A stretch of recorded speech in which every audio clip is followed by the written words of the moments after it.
Good morning to all. Now we see the next topic, solution of the system of linear equations. Already our linear equations க்கு solution find பண்றது நிறைய டைப்ல பார்த்திருப்போம். 10th ல படிச்சிருப்போம் இல்லையா? linear equation என்னென்ன டைப்ல? 9th ல substitution method படிச்சிருப்போம், 10th ல elimination method, cross multiplication method இதெல்லாம் வந்திருக்கும். ஞாபகம் இருக்காதா? அதெல்லாம் என்னன்னா system of linear equation உடைய solution find பண்ற algebraic method. இப்போ solution of linear equation matrix ஃபார்ம்ல எப்படி நம்ம ஃபைண்ட் பண்ணலாம், மேட்ரிக்ஸ் ஃபார்ம்ல எப்படி ஆன்சர் கண்டுபிடிக்கலாம் அப்படின்னு பார்க்க போறேன். சொல்ற கான்செப்ட் என்னன்னு புரியுதாமா இது? அப்ப என்னன்னா solution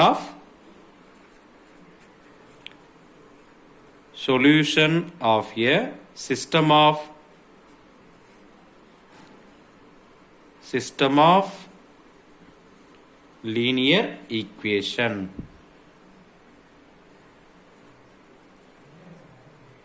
Solutions of system of a linear equation. Linear equation non homogeneous equation எடுக்க போறேன். homogeneous equation, non homogeneous equation two types ல இருக்கு தெரியலையா? non homogeneous னா equal to 0 இல்லாம இருக்கும், left hand side ல 0 இல்லாம இருக்கும். Consider non homogeneous linear equation. அது என்ன ஃபார்ம்ல இருக்கலாம்?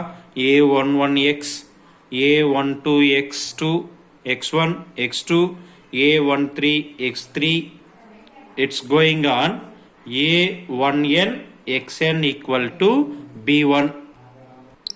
second எப்படி எழுதலாம்? a21 x1 a22 x2 a23 x3 up to a2n xn equal to b2. இதே மாதிரி some other lines எழுதிட்டே வந்தா a m1 x1 நம்ம மேட்ரிக்ஸ்க்கு ஜெனரல் ஃபார்ம் எழுதுவோம் இல்லையா? அந்த மாதிரி எழுதுறதுல கூட வேரியபிள்ஸ் ஆட் பண்ணி x என்ற வேரியபிள் ஆட் பண்ணிருக்கேன். a m2 x2 plus a m3 x3 up to a mn xn equal to bm.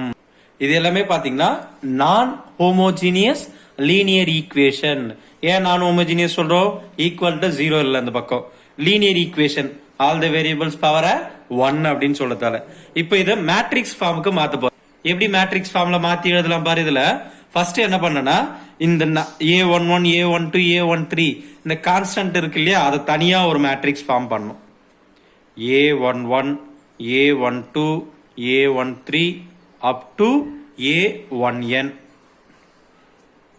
a21 a22 a23 up to a2n.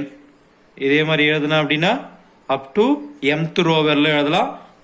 am1 am2 am3 up to amn. First நம்ம numbers constant எழுதியாச்சு. Next remaining என்ன? Next x1 remaining என்ன இருக்கு? x1 first இது ஃபுல்லா x1. அப்ப first row எடுத்து இப்படி தான மல்டிப்ளை பண்ணுவோம். x1 x2 x3 up to xn. இத காலம்ல எழுதிக்கோ. ஏன் இப்படி எழுதுறேன் அப்படின்னா இப்ப ஃபர்ஸ்ட் ரோ எடுத்து காலம்ல தான மல்டிப்ளை பண்ணுவோம் நம்ம. இத வேணா மல்டிப்ளை பண்ணி பாரு. a11 x1 a12 x2 a13 x3 a1n xn கரெக்ட்டா வந்திருக்கா இங்க? இப்போ நெக்ஸ்ட் செகண்ட் எடுத்துக்கிற a21 x1. அப்ப ரோ எடுத்து காலம் மல்டிப்ளை பண்றதால இந்த வேரியபிள்ஸ் எல்லாம் நம்ம காலம் வைஸ்ல எழுதிக்கிறேன். அப்ப ரிமைனிங் இருக்குது என்ன நமக்கு? b1 b2 up to bm. இப்போ இது மேட்ரிக்ஸ் ஃபார்முக்கு ஃபார்ம் ஆயிடுச்சு. இப்போ இதுக்கு எல்லாம் நம்ம ஒரு நேம் கொடுக்கணும். இப்போ நம்ம இந்த ஜெனரல் மேட்ரிக்ஸ் ஏல இருக்கு இல்லையா, இந்த மேட்ரிக்ஸ் நான் என்னன்னு டினோட் பண்றேன்னா கேபிட்டல் ஏன்னு எடுத்துக்கிறேன். x1 x2 x3 அப்படிலாம் இருக்கிறத x அப்படின்னு எடுத்துக்கிறேன். என்னன்னு எடுத்துக்கலாம்னா x அப்படின்னு எடுத்துக்கலாம். இது b ல இருக்கிறதால கேபிட்டல் b. அப்ப இது எப்படி எழுதலாம்னா ax equal to b ன்னு எழுதலாம். நமக்கு தேவை என்னதான் தேவை? x உடைய வேல்யூ தான் தேவை. அப்ப a நமக்கு தேவையில்லை இல்லையா? இந்த பக்கம் இருக்க a தேவையில்லைன்னா என்ன பண்ணுவோம்? ஒரு a x equal to b ன்னு இருக்கு, நமக்கு இந்த a தேவையில்லை. அப்ப என்ன பண்ணலாம்? both side divided by a எடுக்கலாமா? both side divided by a.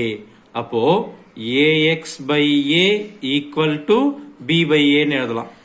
x a cancel ஆனா x equal to b by a வந்திருக்கும். அப்ப ஏ நியூமரேட்டர் எடுத்துட்டு போனா என்ன ஆகும் ஏ இன்வர்ஸா மாறிடும் அப்ப ஏ இன்வர்ஸ் பி இல்லனா உனக்கு ஈஸியா சொன்னா இந்த பக்கம் மல்டிப்ளிகேஷன்ல இருக்க ஏ இந்த பக்கம் வந்தா டிவிஷன்ல வரும் அதுதான் மேல எடுத்துட்டு போகும்போது இன்வர்ஸா மாறிடுச்சு இதுதான் ஃபார்முலா நமக்கு system of linear equation solution of system of linear equation na x equal to a inverse b இது நீ ஃபார்முலா ஞாபகம் வச்சிட்ட அப்படினா ஈஸியா சம்ம போட்டுடலாம் ஏன்னா ஆல்ரெடி நமக்கு எதை ஃபைண்ட் பண்ண தெரியும் a இன்வர்ஸ் ஃபைண்ட் பண்றதுக்கு ஃபார்முலா தெரியும் a inverse equal to 1 by determinant of a adjoint of a தெரியும் நமக்கு b மேட்ரிக்ஸ் அதுல இருக்க போகுது ரெண்டுத்தையும் மல்டிப்ளை பண்ணா அப்படினா ஆன்சர் x க்கான ஆன்சர் வந்துரும் புரியுதாமா இது ஒரு எக்ஸாம்பிள் பார்க்கலாமா இதுல நெக்ஸ்ட் பாருமா example 1.20 1.20 solve by using matrix inversion method matrix inversion method two linear equations 2x plus 5y equal to 1 and then 3x plus 2y equal to 7 இப்போ மேட்ரிக்ஸ் மெத்தட்ல இதை ஃபார்ம் பண்ண போறேன் ஃபர்ஸ்ட் என்ன பண்ணோம் மேட்ரிக்ஸ் ஃபார்ம் எழுதிக்கலாமா ஃபர்ஸ்ட் ஈக்குவேஷன் என்ன இருக்கு 2 5 3 2 இது first equation given x y is the variable this equal to 1 7 புரியுதாமா equation கொடுத்திருக்கிறதுல variable அப்படியே எழுதிட்டு இப்போ நம்ம ஃபைண்ட் பண்ண வேண்டியது என்ன x equal to a inverse b find பண்ண போறேன் x equal to a inverse b find பண்ணனும் அப்ப a மேட்ரிக்ஸ் எது இங்க a equal to given matrix 2 5 3 2 b matrix என்ன நமக்கு 1 7 x என்ற மேட்ரிக்ஸ் என்ன வரும் நமக்கு x y இது வந்துருச்சு இல்லையா இப்போ நம்ம ஃபர்ஸ்ட் என்ன கண்டுபிடிக்கணும் அப்போ a இன்வர்ஸ் ஃபைண்ட் பண்ணனும் a இன்வர்ஸ் ஃபைண்ட் பண்ணோம் அப்படினாலே நமக்கு ஃபார்முலா தெரியும் a inverse equal to 1 by determinant of a adjoint of a அப்ப ஃபர்ஸ்ட் எதை கண்டுபிடிக்கணும் நீ determinant of a கண்டுபிடிக்கணும் determinant of a not equal to 0 னா தான் ஃபர்தரா ப்ரோசீட் பண்ணி adjoint of a கண்டுபிடிச்சி a இன்வர்ஸ் கண்டுபிடிக்கலாம் ஈக்குவல் டு 0 வந்தா a இன்வர்ஸ் நாட் எக்ஸிஸ்ட்னு ஆல்ரெடி பார்த்திருக்கோம் அதான் சிங்குலர் நான் சிங்குலர்னு பார்த்திருப்போம் அப்ப ஃபர்ஸ்ட் டிட்டர்மினன்ட் ஆஃப் a கண்டுபிடிக்கிறேன் 2 5 3 2 this equal to 4 minus 15 equal to minus 11 அப்ப determinant of a not equal to 0 determinant of a not equal to 0 னும்போது a inverse exist a inverse exist னா next என்ன கண்டுபிடிக்கணும் நீ adjoint of a கண்டுபிடிக்கணும் adjoint of a formula என்ன நமக்கு adjoint of a equal to a மேட்ரிக்ஸ்ல just main diagonal அப்படியே எழுதிக்கலாம் 2 2 ரிமைனிங் இருக்க டயகனலுக்கு என்ன பண்ணுவ நீ அதுக்கு சைன் மட்டும் சேஞ்ச் ஆகும் -5 -3 இது புரியுதாமா இது 2 -5 -3 2 இப்போ இது ரெண்டுத்தையும் ஃபார்முலால சப்ஸ்டிட்யூட் பண்ண போறேன் ஃபார்முலால சப்ஸ்டிட்யூட் பண்ணலாமா a inverse equal to 1 by -11 into 2 -5 -3 2 இத நமக்கு a இன்வர்ஸ் ஈக்குவல் டு இப்போ நம்ம x ஃபைண்ட் பண்ணோம் அப்படினா என்ன formula a inverse into b அப்ப a இன்வர்ஸ் ஆல்ரெடி நம்ம ஃபார்முலா எழுதி வச்சு 1 by -11 ஆன்சர் கண்டுபிடிச்சு வச்சிருக்க 2 -5 -3 2 b மேட்ரிக்ஸ் என்ன எழுதி இருக்க நம்ம 1 7 ரெண்டுத்தையும் மல்டிப்ளை பண்ண போறேன் 1 by -11 2 1s are 2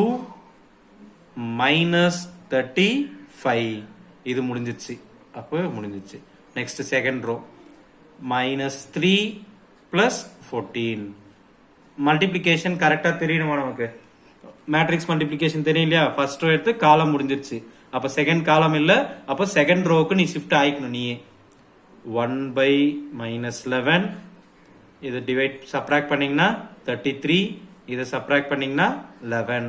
இப்போ இது ரெண்டுத்தையும் உள்ள மல்டிப்ளை பண்ணு. -33 by -11, 11 by 11. அப்ப ஆன்சர் என்ன வரும்? மைனஸ் மைனஸ் கேன்சல் ஆனா 3 1 x. எக்ஸ்ன்றது ஆல்ரெடி நம்ம கொஸ்டின் பிரகாரம் எக்ஸ்ன்றது என்ன மேட்ரிக்ஸ் எடுத்திருக்க? X y. இதுல சப்ஸ்டியூட் பண்ணி x comma y equal to 3 3 1 வந்திருக்குமா? 3 1.